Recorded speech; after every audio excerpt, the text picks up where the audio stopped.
I survived Jabba the Hutt and escaped the pit of Cocoon in the Dune Sea. I've been hunted and swallowed and dragged by panthers, and now this junkyard scrapper intends to make me into an art project. Well, he'd better do it right, or else I've got a thermal detonator with his name on it. I began this most delicate of projects with research, and as it turns out, this particular rabbit hole of Star Wars lore is as deep and labyrinthine as the Sarlacc itself, because the infamous desert orifice is actually just the entrance to an entire underground ecosystem that's never really been seen. Unless you're Boba Fett, of course. Watch it. And that's where we start this build off, this 3.5-inch plastic figurine of the famous bounty hunter. Overall, I was pretty pleased with the quality of this figurine, but the pose needed some work. Using a heat source, I softened the left leg at the knee and bent it inward, then softened and bent the right foot downward, affording this fearsome hunter a cooler pose when suspended in the Sarlacc larynx. See, Mr. Fett, I'm trying to make you look as cool as possible. Like I need your help with it. Also, the colors of Boba Fett's wrist gauntlets was wrong, so I repainted them to more closely match his look in Return of the Jedi.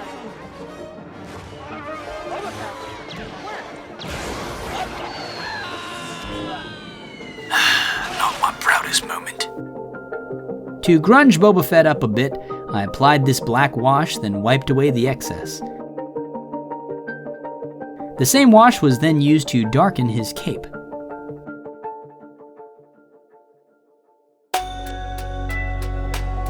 I then hot glued down some blocks of foam to the wooden backing of the diorama, and then sliced off the excess.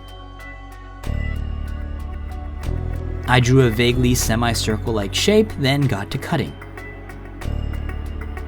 By the way, if you do this, be sure to wear some sort of mask, as these foam particles expelled during the process will surely find their way into your lungs. With my workplace cleaned up, I then tried something I haven't done since 3rd grade, paper mache. The rationale here was that I needed something to cover that foam in, since the next sculpting material I wanted to add needed a more suitable surface to stick to. And with the paper mache still wet, I glued on googly eyes and sliced up ping pong balls for some of the internal organ-like pustules. And this is Sculpey air dry clay. The reason I went with air dry clay as opposed to polymer clay, which is much easier to work with, is that you can't cook foam in an oven. I know, I've tried. I then got to working on the gums, I guess, of the Sarlacc, which were made from these segmented bits of air dry wormies.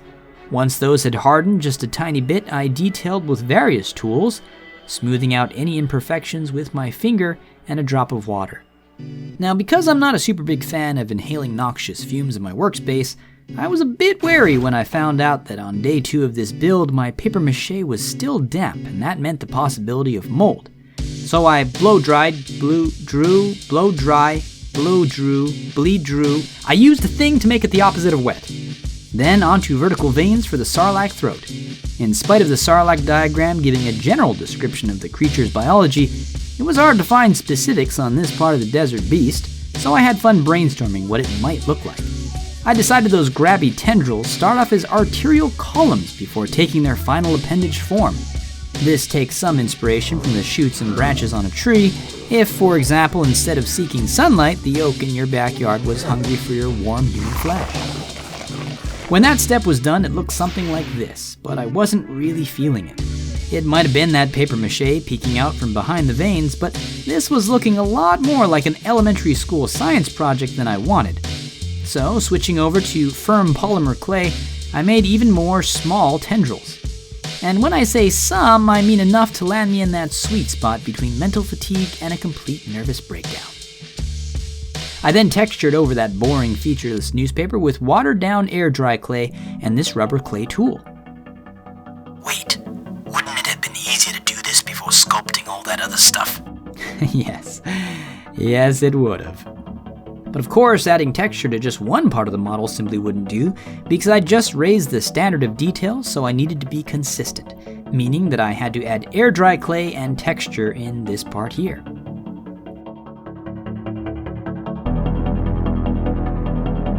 I next worked on the bony spines of the Sarlacc mouth. Using the sand-colored polymer clay, I rolled out several dozen lengths of spikes, giving them the slightest of curves before baking, and then drilled little cavities into the Sarlacc gums with a pin vise. Before this dental procedure, I added a pinch of air-dry clay, moistened for extra detail.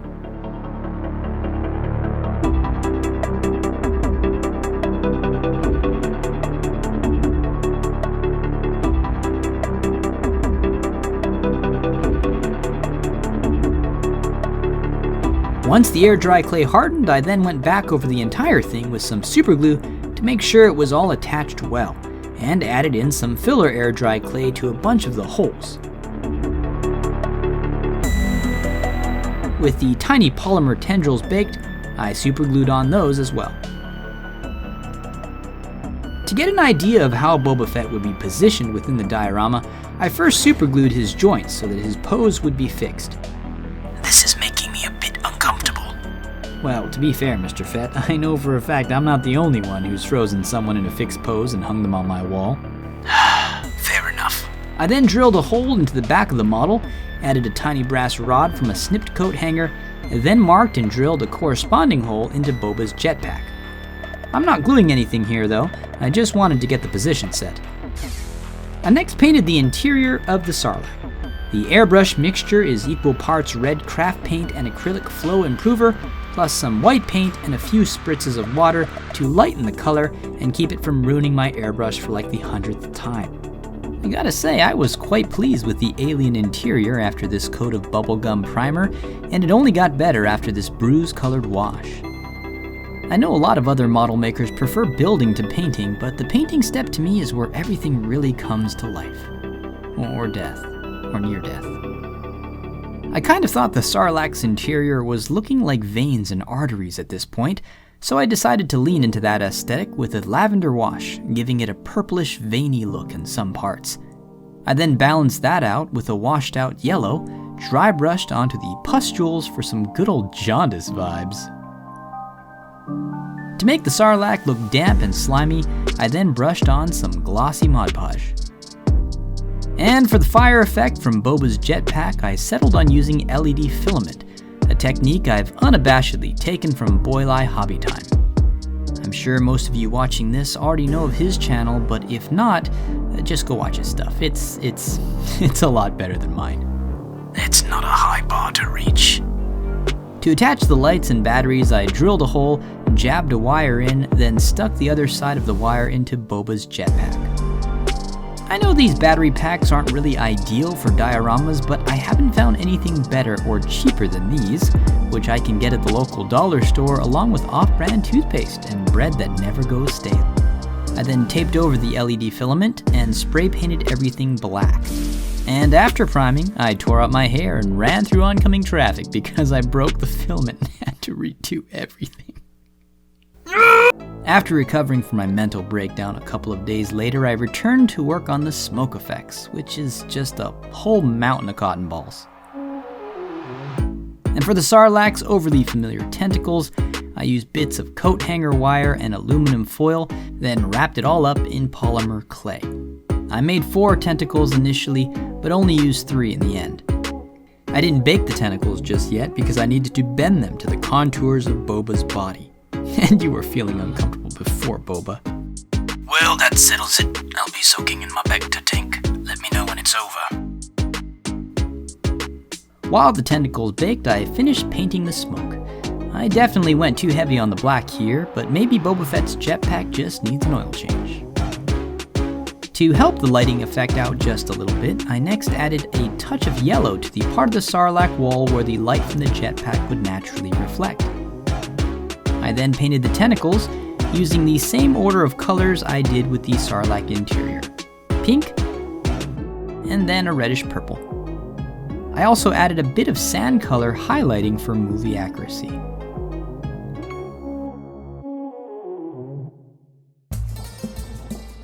For the cracked earth crust, I broke out the foam again, cutting thin slabs of the stuff, then briefly considered making him a tuxedo to go with his formal collared shirt.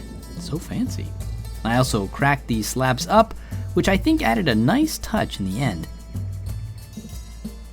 And with all the pieces glued down, I carved the final touches with a sharp blade.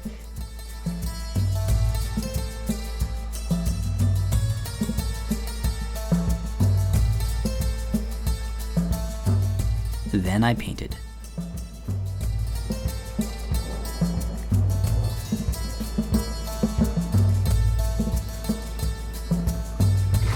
Now originally I had intended to make this diorama in a wooden box, but as I worked on it I realized I wanted the top open, so I ended up tracing and gluing on these strips of foam core.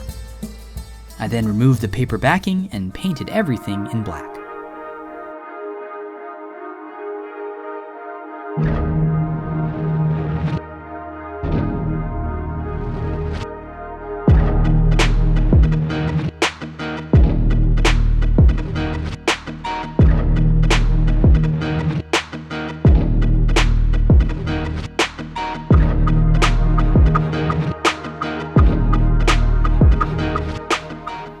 Alright, Mr. Fett, give it to me. What are your honest thoughts? Did my creation earn a spot in in your palace?